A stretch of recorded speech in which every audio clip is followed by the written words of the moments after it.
Rekordi. Ya. Assalamualaikum warahmatullahi wabarakatuh. Waalaikumsalam warahmatullahi Waalaikumsalam wabarakatuh. warahmatullahi wabarakatuh. Kami dari kelompok 5 akan menjelaskan tentang GMAP dan aljabar boolean untuk memenuhi tugas kami dari mata kuliah Matematika Diskrit. Perkenalkan, saya Muhammad Darmata Ramadan dengan NIM 23050090083. Lalu lanjut teman saya ada Wira. Saya Wira Eka Saputra dengan NIM 230500900908. Dan dilanjut Azam. Saya Muhammad Sultan Abdullah Azam dengan NIM 23050090085. Dilanjut dengan nama Rafid. Dan saya Rafid Iza Maulana dengan NIM 23050090088. Dengan dilanjut Aluga. Saya Lugolung Febriansyah dengan NIM 23050900089. Oke, lanjut. Untuk mempersingkat waktu, mari kita langsung lanjut ke materi. Nah, yang pertama ada aljabar boolean yang akan dijelaskan oleh teman saya. Nah, silakan, Mas Wira. Aljabar boolean ditemukan oleh George Boole pada tahun 1085. 4. Boleh melihat bahwa himpunan dan logika posisi mempunyai sifat yang serupa.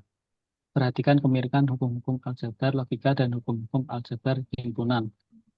Dalam buku Laws of Thought, boleh memamparkan aturan-aturan dasar logika. Aturan dasar logika ini membentuk struktur matematika yang disebut aljabar boolean. Aplikasi perancangan rangkaian pensaklaran rangkaian digital dan rangkaian IC komputer.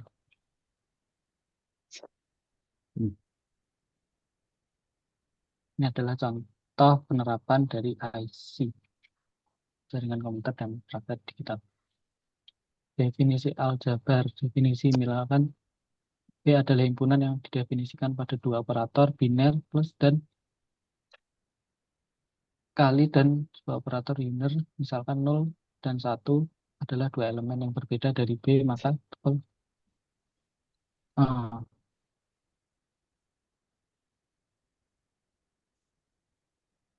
Oke, lanjut sih.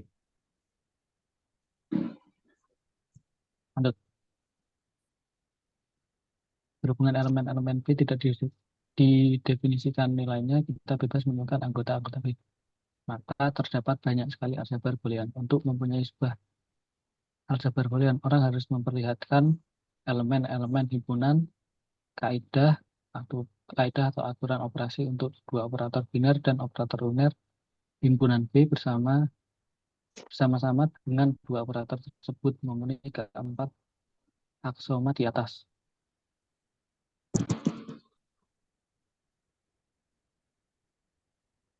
Aljabar himpunan dan aljabar logika proposisi juga merupakan aljabar boolean karena memenuhi empat aksioma di atas. Dengan kata lain, aljabar himpunan dan aljabar proposisi adalah himpunan bagian subset dari aljabar boolean. Ada aljabar proposisi, misalnya B berisi semua proposisi dengan M ubah. Dua elemen unik berbeda dari B adalah T dan P. F operator biner dan operator linear. Semua aksesinya pada definisi di atas dipenuhi.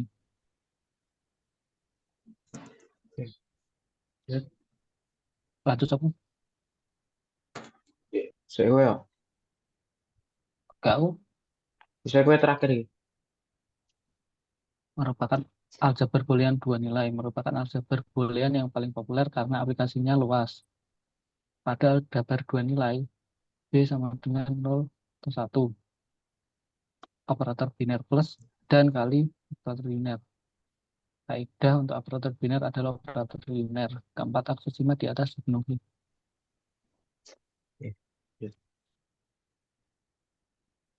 Selanjutnya, ini aku ya. Mm-mm.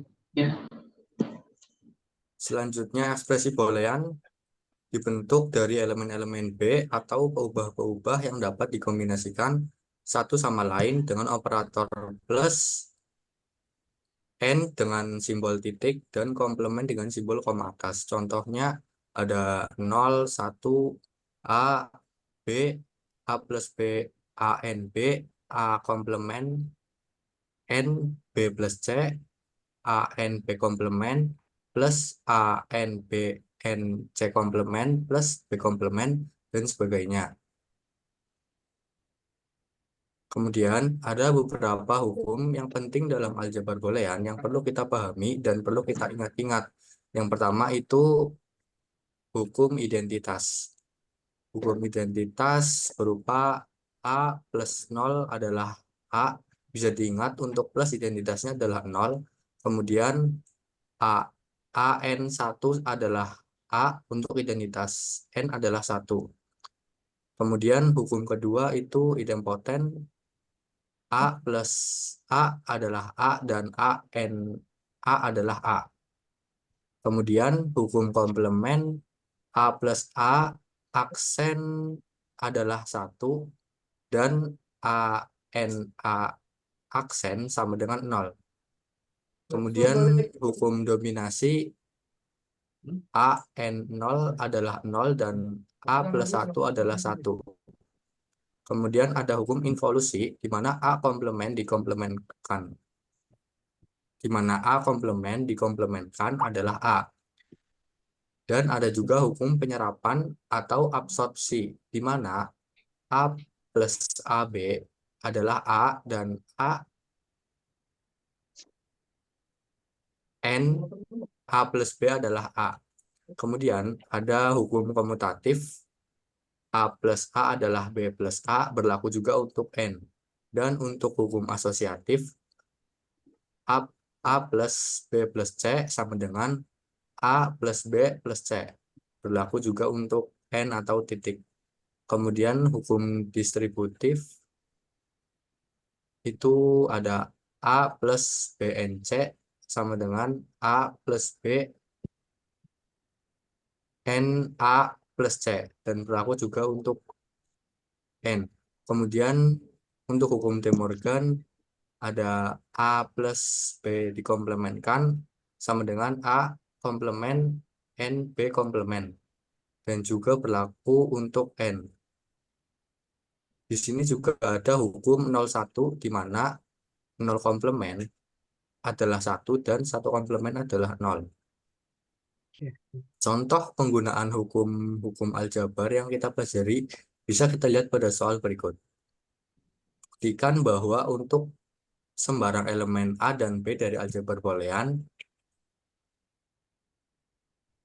A plus A komplement B sama dengan A plus B dan A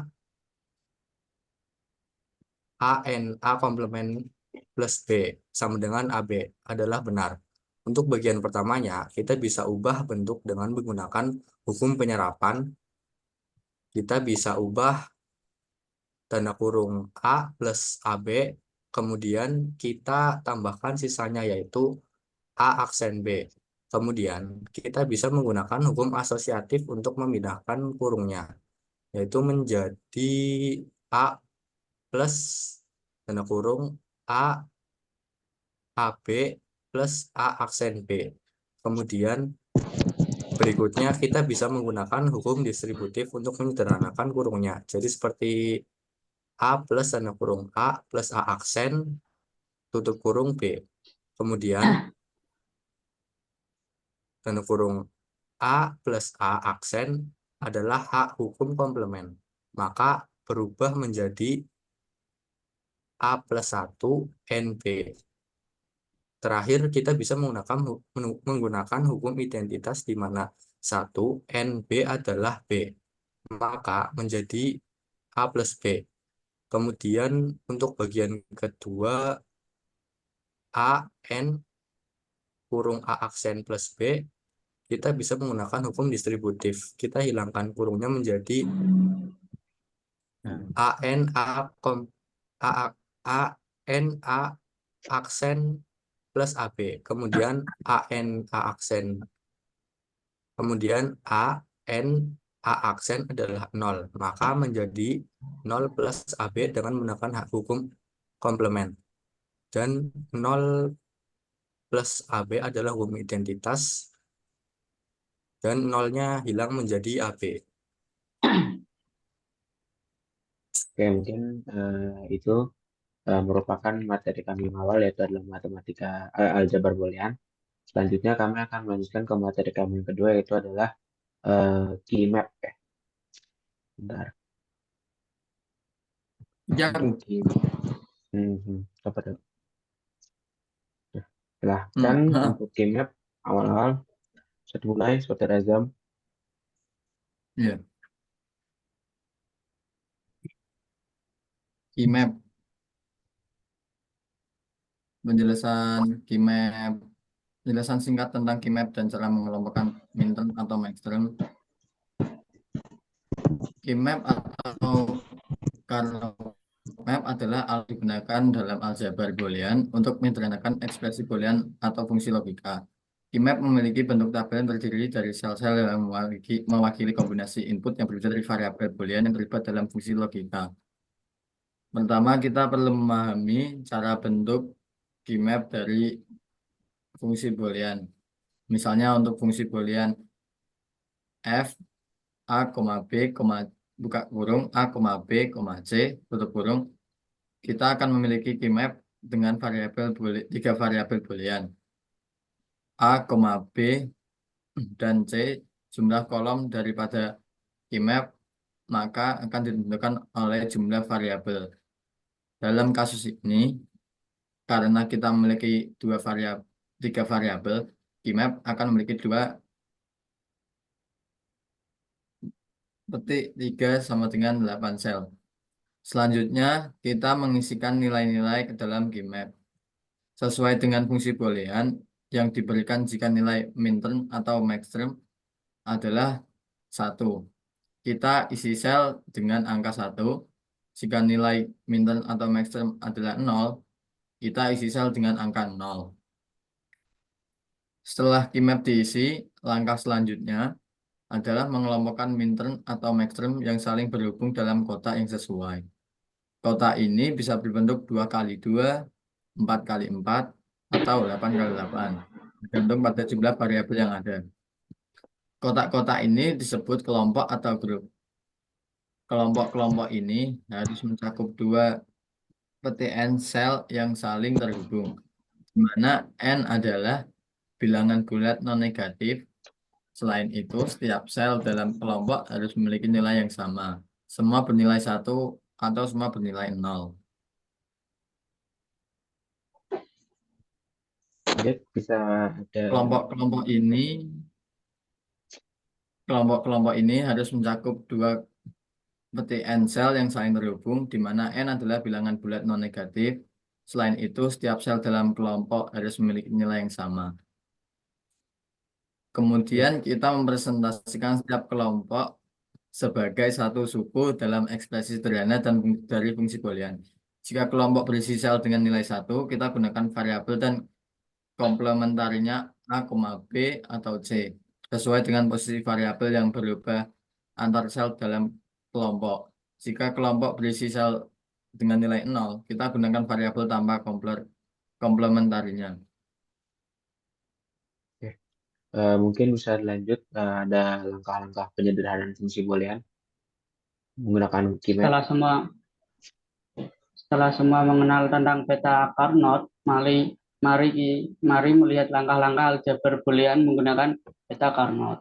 Langkah pertama, memilih rangkaian SOP atau POS yang ingin digunakan. Langkah kedua, melakukan grouping atau pengelompokan pada tabel yang berdekatan yang bernilai sama. Untuk rangkaian POS, kita grouping tabel maxterm. Sedangkan SOP, kita grouping tabel minterm. Dalam video grouping, wilayah mengelompokkan rangkaian POS dan grouping warna putih untuk rangkaian SOP. Langkah ketiga, kita buat persamaan maxterm dan minterm. Persamaan maxterm diperoleh dari menginvertkan dan menjumlahkan variabel yang memiliki nilai sama dalam baris atau kolom yang sejajar dengan tabel grouping. Persamaan minterm diperoleh dari mengalihkan variabel-variabel yang memiliki nilai sama dalam baris atau kolom yang sejajar dengan tabel grouping.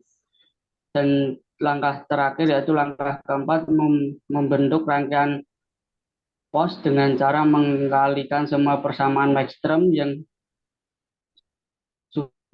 atau membentuk rangkaian SOP dengan cara menjumlahkan semua persamaan minterm yang telah diperoleh. Next. Oke.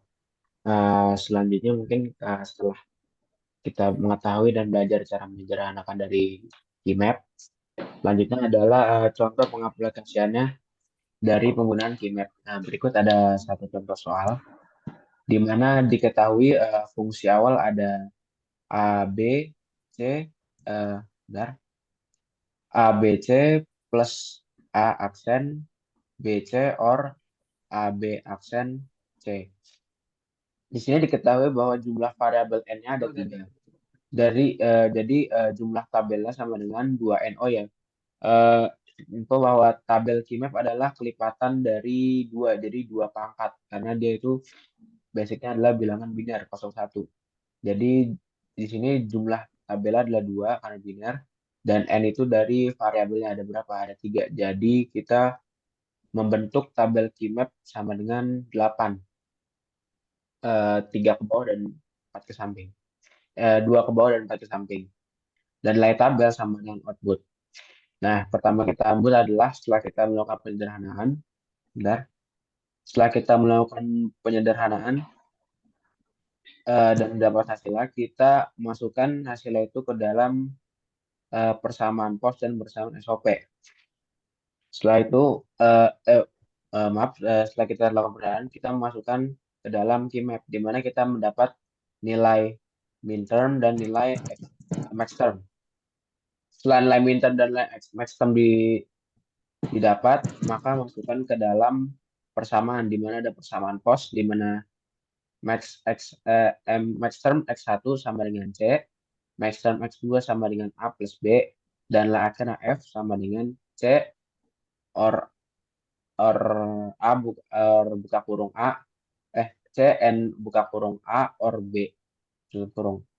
Lalu kita dapat persamaan SOP di mana minterm 1 sama dengan BC dan minterm 2 ada AC. Di mana kita dapat hasil akhir adalah BC or AC.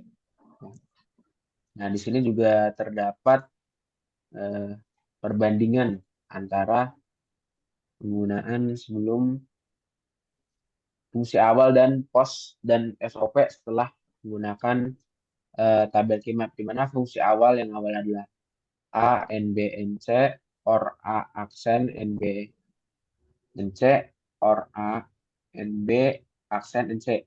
Di mana di situ terdapat 4 gerbang logika dan ada 12 masukan dengan kos 4 plus 12 sama dengan 16.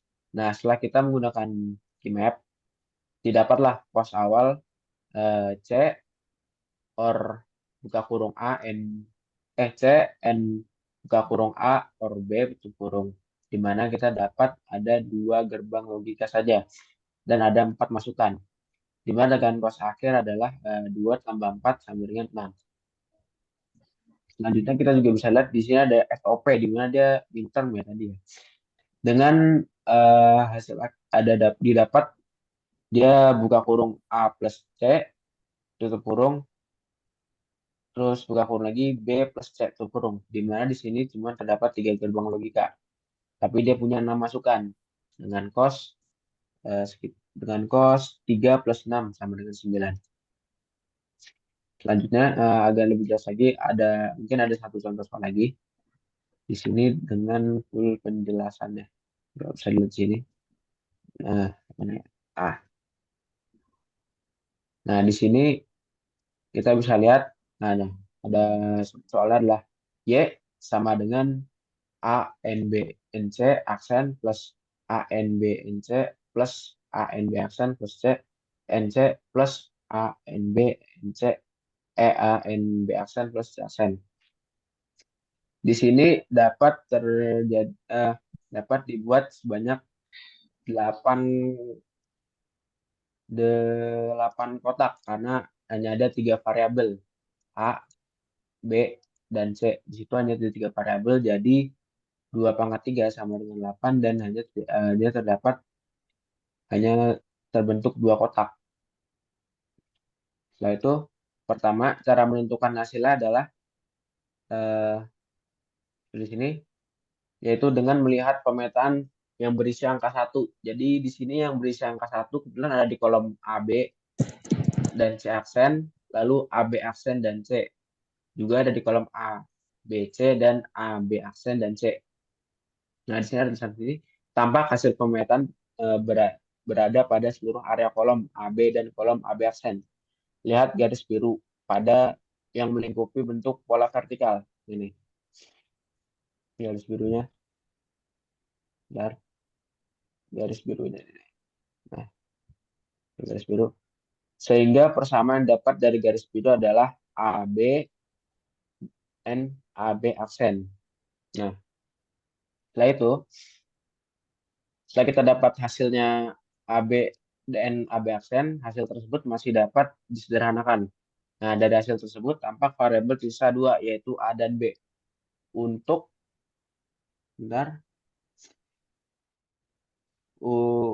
itu, gunakan keymap 2 variabel, hanya 2 variabel saja, untuk mencari penyederhanaan lagi.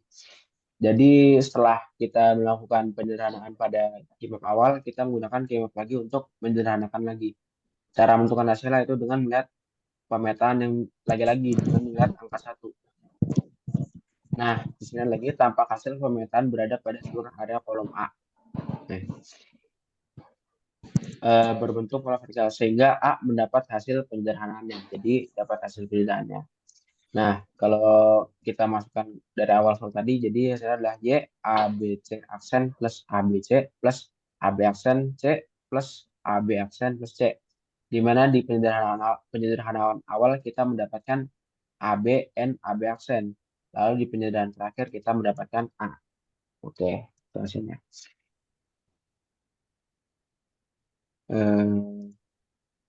Mungkin itu saja yang dapat kami sampaikan. Kurang lebihnya mohon maaf. Wabillahi taufiq wal hidayah. Assalamualaikum warahmatullahi Wassalamualaikum wabarakatuh. warahmatullahi wabarakatuh. Waalaikumsalam warahmatullahi wabarakatuh. Oke, kita